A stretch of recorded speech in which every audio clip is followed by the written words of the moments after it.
এখন দেখো আমরা পঞ্চম শ্রেণীর পৃষ্ঠা 21-এর 4 নাম্বার অঙ্কটা নিয়ে আলোচনা করব। 4 নাম্বার অঙ্কটা আমাদের কি দেওয়া আছে, আমরা একটু প্রশ্নটা স্ক্রিনে দেওয়া আছে, দেখো আমরা একটু পড়ে নিব।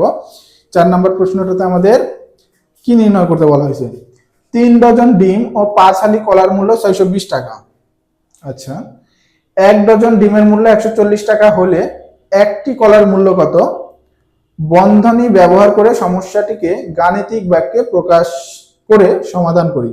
আচ্ছা, এখানে আমাদের প্রথম থেকে ভালো করে একটু মনে করা লাগবে যে এখান থেকে আমাদের কি কি জিনিসের কথা বলছে এবং কোনটার দাম বলছে এবং কোনটার দাম বলেনি, এটা কিন্তু আমাদের আগে বোঝা লাগবে। কয়টা জিনিসের কথা বলছে, কি কি জিনিসের কথা বলছে, কয়টার দামের কথা বলছে আর কয়টার দামের কথা বলেনি। প্রথমে বলছে 3 ডজন ডিম, তাহলে দেখো ডিমের কথা বলছে এবং 3 ডজন ডিমের কথা বলছে। এরপরে 5 হালি কলা, কলার কথা বলছে এবং 5 হালি কলা বলছে। তাহলে এখানে আমাদের দুইটা জিনিসের কথা বলছে, একটা ডিম আর একটা কলা। আর ডিমের পরিমাণ বলছে 3 ডজন এবং কলার পরিমাণ বলছে 5 হালি। তাহলে দেখো আমরা একটু এই জিনিসটা নোট রাখবো যে ডিমের কথা বলছে 3 ডজন আর 3 ডজন, আর কলার কথা বলছে 5 হালি। আচ্ছা, এখন 3 ডজন ডিম ও 5 হালি কলার মূল্য 620 টাকা। আচ্ছা, এই দুইটার দাম একত্রে হচ্ছে 620 টাকা, অর্থাৎ 3 ডজন ডিম আর 5 হালি কলা দুইটা মিলে আমাদের দাম কত? 620 টাকা। 1 ডজন ডিমের মূল্য বলছে আলাদাভাবে, আবার 1 ডজন ডিম, এখানে কিন্তু আমাদের 3 ডজন ডিম আছে, তাহলে আলাদাভাবে 1 ডজন ডিমের দাম বলে দিছে। 1 ডজন ডিমের দাম আমাদের কয় টাকা? 1 ডজন ডিমের দাম হচ্ছে 140 টাকা। আচ্ছা, হলে একটি কলার মূল্য কত? একটি কলার মূল্য বের করা লাগবে। আচ্ছা, একটা কলার মূল্য আমরা কিভাবে বের করতে পারবো? আমরা দেখো একটা কলার মূল্য চাইছে কিন্তু, তাহলে এখানে আমাদের আগে এই যে এখানে যে আমাদের ডিম এবং কলার দাম একসাথে বলছে, এখান থেকে আগে আমাদের যদি ডিমের দাম বাদ দিয়ে দিই তাহলে শুধু কলার দামটা থাকবে। কলার দাম আমরা 5 হালি কলার দাম থাকবে, 5 হালি কলার থেকে কিন্তু আমরা একটা কলার দাম বের করতে পারবো। তাহলে আগে আমাদের প্রয়োজন হবে আলাদাভাবে, কিন্তু কোথাও আর কলার দামের কথা বলেনি, আলাদাভাবে যেহেতু কোথাও কলার দামের কথা বলেনি, তাহলে আমাদের এই যে মোট কলার ডিমের দাম একসাথে আছে, এইখান থেকেই আমাদের কলার দামটা বের করে নিতে হবে। আর কলার দামটা বের করতে হলে আমাদের ডিমের দামটা বাদ দিতে হবে, কারণ এই 620 টাকার মধ্যে ডিম এবং কলা দুইটার দাম একসাথে আছে। ডিম আর কলার দাম যেহেতু একসাথে আছে, তাহলে ডিমের দাম যদি আমি এখান থেকে বাদ দিয়ে দিই, ডিমের দাম বাদ দিয়ে দিলেই কলার দামটা থাকবে। সেই 5 হালি কলার দামের থেকে আমরা একটা কলার দাম বের করতে পারবো। তাহলে এইখানে আমাদের কিভাবে অঙ্কটাকে সাজাবো দেখো। এখন এই ডিম আছে কতটুকু, এখান থেকে ডিমের দাম বাদ দিতে হলে আমাদের কতটুকু ডিম আছে আগে জানতে হবে। ডিম আছে 3 ডজন, তাহলে 3 ডজন ডিমের দাম কয় টাকা সেটা আমাদের বের করতে হবে। আর সেইটা বের করার জন্য কিন্তু এখানে দেখো আবার বলে দিছে যে 1 ডজন ডিম, 1 ডজন ডিমের দাম কিন্তু 140 টাকা বলে দিছে। 1 ডজন ডিমের দাম যদি 140 টাকা হয়, 1 ডজন ডিমের দাম 140 টাকা, তাহলে 3 ডজন ডিমের দাম, এখানে আমাদের কয় ডজন আছে? 3 ডজন। আমরা 3 ডজন ডিমের দাম যেহেতু বাদ দিয়ে দিব, তাহলে 3 ডজন ডিমের দাম আমাদের কত হবে? যেহেতু 3 ডজন ডিমের দাম বেশি হবে, আর বেশি হইলে আমাদের এখানে গুণ করতে হবে, তাহলে 140 এর সাথে আমরা 3 গুণ করব। আচ্ছা, 140 এর সাথে যদি আমরা 3 গুণ করি তাহলে আমাদের ফলাফলটা কত আসে দেখো। 0 গুণন 3 করলে 0 হয়, 3 4 12, 12 2 হবে, হাতে থাকে 1, 3 1 3 আর হাতের 1 যোগ করলে হবে 4, তাহলে 420 টাকা। 3 ডজন ডিমের দাম আসতেছে আমাদের 420 টাকা। এখন যদি আমরা এই মোট 3 ডজন ডিম আর 5 হালি কলার দাম আছে 620 টাকা, এর মধ্যে থেকে 3 ডজন ডিমের দাম যেটা এটা বাদ দিয়ে দিই, তাহলে থাকবে 5 হালি কলার দাম। 5 আলি কলার দামের থেকে কিন্তু আমরা খুব সহজেই একটা কলার দাম বের করতে পারবো এরপরে। তাহলে এখানে আমাদের অঙ্কটাকে গাণিতিক বাক্যে প্রকাশ করতে বলছে, এটা আমরা সহজভাবে আগে দেখলাম যে আমরা এইভাবে কিন্তু খুব সহজেই অঙ্কটা করতে পারবো, এখান থেকে আমরা কলার দামটা বের করতে পারবো। এখন আমরা এটা গাণিতিক বাক্যে কিভাবে করব, দেখো প্রশ্নে দেওয়া আছে আমাদের গাণিতিক বাক্যে এটা করা লাগবে।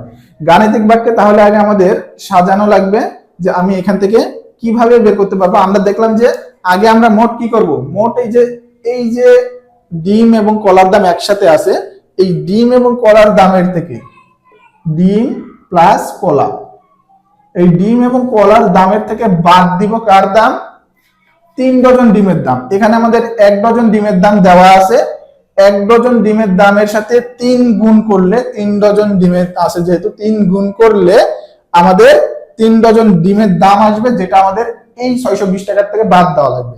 তাহলে ডিম প্লাস কলার দাম এইটার থেকে আমরা বাদ দিব হচ্ছে যে 1 ডজন ডিমের দামের সাথে গুণ করব 3 ডজন ডিমের দাম, 1 ডজন ডিমের দামের সাথে 3 গুণ করব। তাহলে দেখো ডিম এবং কলার দামের থেকে আমরা 1 ডজন ডিমের দামের সাথে 3 ডজন যেহেতু আছে 3 গুণ করব, 1 ডজন ডিমের সাথে 3 গুণ করে সেই মানটা বিয়োগ দিব মোট ডিম এবং কলার দামের থেকে। তাহলে এখানে ডিম এবং কলার দামের জন্য আমরা একটা ফাটাঘর নিব, বিয়োগ 1 ডজনের সাথে আমরা গুণ করব 1 ডজন ডিমের দামের সাথে, 1 ডজন ডিমের দামের সাথে আমরা গুণ করব হচ্ছে 3, যেহেতু 3 ডজন আছে এটার মধ্যে মোট। তাহলে এইখান থেকে আমরা যেটা পাবো, এখান থেকে এই মোট ডিম এবং কলার দামের থেকে 3 ডজন ডিমের দাম যদি আমরা বিয়োগ করি, তাহলে আমরা যেটা পাবো তার সাথে আমাদের আবার 5 আলি, তাহলে আমাদের যেটা থাকবে সেটা হচ্ছে 5 আলি কলার দাম। এটা করলে আমাদের এর মধ্যে থাকবে শুধু 5 আলি কলার দাম। এখন এই 5 আলি কলার থেকে আমাদের একটা কলার দাম বের করা লাগবে, এর জন্য কিন্তু হালি এবং সংখ্যার হিসাবটা আমাদের জানতে হবে। তাহলে 5 হালি কলার দাম থাকবে, 5 হালি সমান কতটি কলা, আমরা জানি 1 হালি সমান কয়টি, 4টি। তাহলে 5 হালি সমান কতটি, 5 হালি সমান আমাদের গুণ হবে, 1 হালি সমান 4টি হলে 5 হালি সমান কি হবে, বেশি হবে। তাহলে বেশি হলে আমাদের গুণ করতে হবে, তাহলে 1 হালি সমান 4টি, 5 হালি সমান বেশি হবে, তাহলে 5 গুণন 4 এতটি, 4 5 20টি। তার মানে এইখানে কিন্তু 5 হালি কলার দাম এর সাথে সংযুক্ত আছে, মানে এর মধ্যে 20টা কলার দাম আছে। তাহলে এইখান থেকে এখন আমাদের কি করা লাগবে, দেখো যে ডিম এবং কলার দাম মোট 620 টাকার থেকে যখন আমরা 3 ডজন ডিমের দাম এখানে বাদ দিয়ে দিচ্ছি, 1 ডজনের সাথে 3 গুণ করে 3 ডজন ডিমের দাম বাদ দিয়ে দিচ্ছি, তখন এর মধ্যে আমাদের শুধু 5 আলি কলার দাম থাকতেছে, অথবা 20টা কলার দাম, কারণ 5 আলি সমান 20টা। তাহলে 5 আলি কলার দাম বাদ থাকতেছে এর মধ্যে, মানে 20টা কলার দাম হচ্ছে আমাদের বাদ থাকতেছে। এখন এই 20টা কলার দাম আমাদের বের করতে গেলে আগে আমাদের হালি থেকে এটাকে সংখ্যায় করে নিতে হবে, এবং হালি থেকে সংখ্যা করে নেওয়ার জন্য কিন্তু আমাদের ভাগ দিতে হবে। আচ্ছা, তাহলে দেখো এখান থেকে এখন আমরা আগে কি করব, তাহলে এইখান থেকে আমাদের যে ফলাফলটা আসবে সেটা থাকবে হচ্ছে 5 আলি কলার দাম, 5 আলি কলার দাম থাকবে। এই 5 আলি কলার থেকে আগে আমরা 5 দিয়ে ভাগ করব, 5 আলি যে কলার দাম থাকবে যদি 5 দিয়ে আমরা ভাগ করি, তাহলে 5 দিয়ে ভাগ করলে আমরা 1 আলি কলার দাম পেয়ে যাব। এখান থেকে আমরা তাহলে 1 আলি কলার দাম পেয়ে যাব, এটা পাবো হচ্ছে যে যদি 5 দিয়ে, কারণ যখন আমরা ডিম এবং কলার দাম 620 টাকা, এখানে এই 620 টাকার থেকে 1 ডজন ডিমের দাম গুণন 3 দিয়ে দিব, তখন হচ্ছে এটার মান আমাদের চলে আসবে হচ্ছে 420 টাকা। আমরা দেখলাম এই 420 টাকা যখন বাদ দিয়ে দিব, তখন আমাদের এখানে থাকবে 5 আলি কলার দাম, 5 আলি কলা থাকবে, 5 আলি কলার দাম। 5 আলি কলার দামে যখন আমি 5 দিয়ে ভাগ দিব, তখন আমাদের 1 হালি কলার দাম পাবো, এখানে পাবো 1 হালি কলার দাম। 1 হালি কলার দাম, 1 হালি কলার দাম আমরা জানি 1 হালি সমান কয়টি, 4টি। 1 হালি কলার দামে যখন আমি আবার 4 দিয়ে ভাগ দিব, তখন আমি একটা, কারণ এক হালি সমান 4টা, এই কারণে 4 দিয়ে ভাগ দিলে আমি একটা কলার দাম পেয়ে যাব এখান থেকে। তাহলে আমাদের কি করা লাগবে, গাণিতিক বাক্যে যদি আমি এটাকে সাজাই, প্রথমে ডিম এবং কলার দাম আমাদের ফাঁকা ঘরে নেওয়া লাগবে একটা, তারপরে ওটাকে বিয়োগ দিব দুইটা ফাঁকা ঘর, 1 ডজন কলার দাম তার সাথে 3, যেহেতু 3 ডজন কলা আছে এটার মধ্যে, তাহলে 1 ডজন কলার দামের সাথে 3 গুণ দিব, তাহলে 3 ডজন কলার দাম আমাদের বিয়োগ হয়ে যাবে এটার মধ্যে থেকে। 3 ডজন কলার দাম বিয়োগ হয়ে গেলে আমাদের ফলাফল যেটা থাকবে সেটা হচ্ছে 5 আলি ডিমের দাম, 5 আলি কলার দাম শুধু থাকবে। 5 আলি কলার দামকে আমি আবার 5 দিয়ে ভাগ দিব, আবার আরেকটা ফাঁকা ঘরে কি দিব, 5 দিয়ে ভাগ দিব। 5 দিয়ে ভাগ দিলে এর মধ্যে থেকে যে 5 আলি কলার দাম থাকবে তার মধ্যে থেকে 1 আলি কলার দাম পাবো। 5 আলি কলার দামকে 5 দিয়ে ভাগ দিলে 1 আলি কলার দাম পাবো। 1 আলি কলার দামকে আবার 4 দিয়ে ভাগ দিলে, কারণ 1 আলি সমান 4টি, এটাকে আবার 4 দিয়ে যদি ভাগ দিই তাহলে 1টি কলার দাম পেয়ে যাব। আশা করি তোমরা এই গাণিতিক বাক্যের হিসাবটা বুঝতে পারছো। এখন যদি আমি এই গাণিতিক বাক্যটাকে সাজাই তাহলে কিভাবে হবে দেখো। আমি এবার এইটার গাণিতিক বাক্যটাকে লিখতেছি। দেখো এখানে কিন্তু স্ক্রিনে তোমাদের গাণিতিক বাক্যটা দিয়ে দেওয়া আছে। একটি কলার মূল্য আমরা কিভাবে পাবো, এখানে ফাঁকা ঘরে কিন্তু দেওয়া আছে। এই ফাঁকা ঘরটাই আমি এখানে এখন তুলে দিচ্ছি, যেইভাবে তোমাদেরকে বুঝাই দিল সেইভাবেই কিন্তু ফাঁকা ঘরগুলো দিয়ে আমরা গাণিতিক বাক্যটাকে সাজাইতে পারবো। তোমরা দেখো আমি একটু করে দিচ্ছি, বুঝতে পারবে আশা করি এবং মিলবে। তাহলে এইখানে ফাঁকা ঘরে তাহলে ফার্স্টে দেখো দিছে থার্ড ব্র্যাকেট, তাহলে আমরা থার্ড ব্র্যাকেট দিয়ে সেকেন্ড ব্র্যাকেট দিলাম। ফার্স্ট ব্র্যাকেট থার্ড ব্র্যাকেটের সম্পর্কটা আমি তোমাদেরকে বলতেছি। তাহলে আচ্ছা, আমরা যদি কোনো ব্র্যাকেট না দিয়ে শুধু ফাঁকা ঘর দিই, আগে শুধু ফাঁকা ঘর দিলাম, এটা কি ডিম এবং কলার মূল্য, আমি যেটা বললাম ডিম এবং কলার মূল্য প্রথমে একসাথে লিখলাম এই ফাঁকা ঘরের মধ্যে, এইটা থেকে বিয়োগ করব, বাদ দিব কার দাম, আমাদের 3 ডজন ডিম আছে, তাহলে 3 ডজন ডিম, তাহলে 3 ডজন ডিমের দাম বাদ দিব, তাহলে 1 ডজন ডিমের দাম লিখবো এই ঘরে, তার সাথে গুণন দিব 3, এই ঘরে 3 বসবে। তাহলে এইখান থেকে আমাদের যেটা ফলাফল আসবে সেই ফলাফলটা, যেহেতু এখান থেকে একটা ফলাফল চলে আসবে, তাহলে এই অংশটা কিন্তু আমাদের একটা ব্র্যাকেটের মধ্যে রাখতে হবে। এখান থেকে ফলাফল আসবে একটা, এতটুকু পর্যন্ত কিন্তু আমাদের একটা কাজ। এর ফলাফলের সাথে আমি আবার ভাগ করব কত, 5 দিয়ে, কারণ এর যে ফলাফল আসবে তার মধ্যে থাকবে হচ্ছে আমাদের শুধু 5 আলি কলার দাম। কারণ দেখো এখান থেকে ডিম এবং কলার দামের থেকে 3 ডজন কলার দাম বাদ দিয়ে দিলে এর মধ্যে থাকবে শুধু 5 আলি কলার দাম। এখন এই 5 আলি কলার দামকে আমি 5 দিয়ে ভাগ দিব যেহেতু, তাহলে ভাগ, এখানে আমাদের আবার একটা ফাঁকা ঘর আসবে। তাহলে এটা প্রথম ব্র্যাকেটের মধ্যে আমি এখান থেকে 5 আলি কলার দাম নিয়ে আসতেছি। তাহলে 5 আলি কলার দামকে 5 দিয়ে ভাগ দিলে আমাদের কি হচ্ছে, 1 আলি কলার দাম পাচ্ছি। এই 1 আলি কলার দামকে আমার আবার ভাগ দেওয়া লাগবে কত দিয়ে, 4 দিয়ে, এই ফাঁকা ঘরে 4 হবে। তাহলে যেহেতু এটা আমাদের আরো একটা ঘর আসলো, তাহলে আমরা তৃতীয় বন্ধনী দিলাম। এইবার দেখো আমি মানটা বসালেই তোমরা বুঝতে পারবে। এখানে 620 টাকা বসালাম। 620 টাকা কি আমাদের 5 আলি, আমি এখানে আবার একটু তুলে দিচ্ছি ছোট করে তাহলে বুঝতে পারবে। এখানে আমাদের প্রথমে কি বলছে, কলার কথা, কলা ছিল কতটুকু, 3 ডজন, আর কলা না ডিম।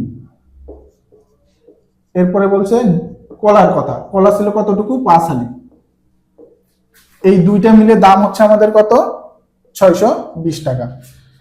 তাহলে প্রথমে এই যে 620 টাকা, ডিম এবং কলা দুইটা মিলে 620 টাকা, এখান থেকে আমি 3 ডজন ডিমের দাম বাদ দিব যেহেতু, তাহলে 3 ডজন ডিমের দাম পেতে গেলে আমাদের 1 ডজন ডিমের দাম, 1 ডজন ডিমের দাম কত টাকা বলছে দেখো, 1 ডজন ডিমের দাম কিন্তু আমাদেরকে বলে দিচ্ছে 140 টাকা।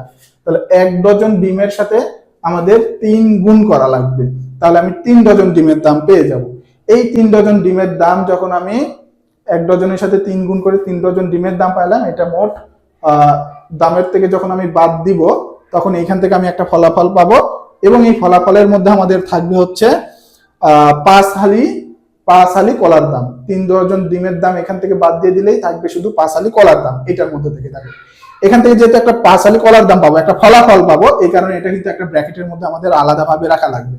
তাহলে এই যে ব্র্যাকেটের মধ্যে, এই জন্য আমি আলাদাভাবে রাখলাম, প্রথম ব্র্যাকেটের মধ্যে এটাকে নিয়ে নিলাম। এরপরে ব্র্যাকেট ক্লোজ করে ভাগ, এখন এই যে 5 আলি কলা আছে, 5 আলি কলার থেকে আমাদের 1 আলি কলার দাম আগে বের করা লাগবে। তাহলে 1 আলি কলার দাম বের করা লাগবে, 5 আলির থেকে 1 আলির দাম বের করা লাগলে 5 দিয়ে ভাগ দিব। এখানে 5 আলি আছে, এখান থেকে যে ফলাফলটা পাবো সেটা 5 আলি কলার দাম। 5 আলি কলার দামকে আমি আবার 5 দিয়ে ভাগ দিলাম, 5 দিয়ে ভাগ দিলে এখান থেকে 1 আলি কলার দাম পাবো, তাহলে আবার একটা ফলাফল পাচ্ছি 1 আলি কলার দাম।